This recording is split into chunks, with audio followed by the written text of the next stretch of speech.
This is this question, Dustin, you can't answer this question. It's my favorite question that came in out of all of this. It was fantastic. Cameron Chang from Mission Viejo. Why is Dustin such an amazing person? And how does it feel to be such a big influence on so many young people's lives? You can answer that part. All of you can answer that part. But do you get that a lot, that sort of people who are very moved by what you do? And how do you react to it? How do you cope with it? I think the reason someone would say that is maybe just because we never held ourselves apart from everybody else. Like, we have no concept of us being like a celebrity or whatever, and other people being somehow different. So I think when people have met us, they've been like, oh, cool, they're really nice, and probably met with other people and not had the experience, and makes us seem maybe cooler than we are.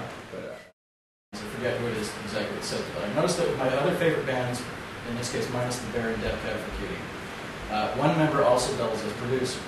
And how has that experience been for you? Will you continue to produce? And what's the most, I think this part of the question was to all of you, what was the most challenging part about recording this interview? Yeah, I think that's something we'll continue to do for sure. I mean, it was kind of like an experiment almost. You know, this whole record, the whole album image was kind of an experiment in a lot of ways, and I think this was just one of them. But I think it went really well. It was a lot of fun for us and a huge learning experience, and I think that it's definitely something we're interested in doing.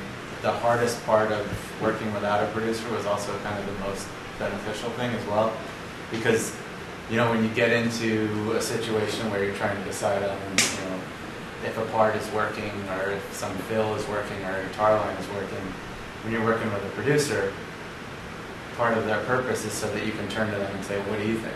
And they say, yeah, I think it works, let's go with it. Right. And this time, there wasn't anybody to turn to, so it made us learn to trust each other and trust our abilities and trust our instincts. And I think it brought us a lot closer together. It made the working environment a lot more productive and healthy, I guess, because there wasn't always that out that you could turn to. That's another question a lot of people had, was focusing on the fact that you keep maturing, you keep progressing. And now, especially with these 40 keys, you're really pushing into new boundaries. And it's like, did that make it easier to cut this record because you want to keep pushing? It's like, let's not do what we did before, let's do something new. And so there's sort of that energy amongst all of you.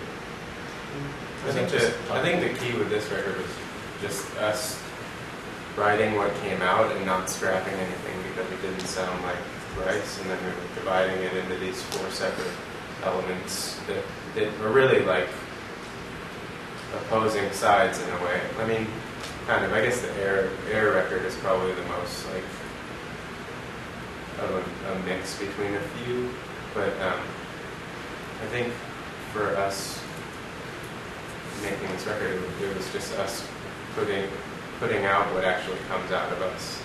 We can write anything we possibly want, and it doesn't matter, where it progresses from, because this project is so broad that you can kind of move anywhere from there.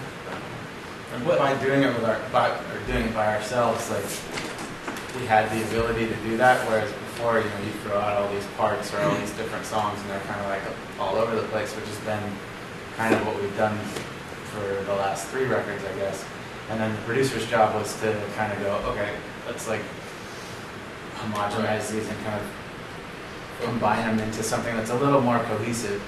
So with a project like this, it was a perfect opportunity to let those pieces be what they wanted to be and let those songs be what they want to be without somebody trying to funnel them into.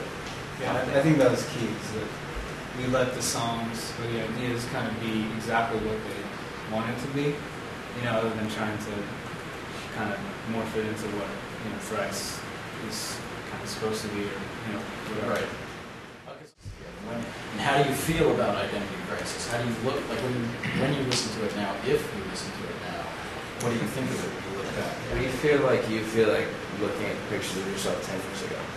Like it's not you anymore, like it was like a version of you, and it's like looking back, there's like a nostalgia to it, there's an embarrassment. Exactly. So there's all of that, but you know, you also don't want to live your life like you did 10 years ago. And so we definitely have an appreciation for what that time was and what those songs were at the time. And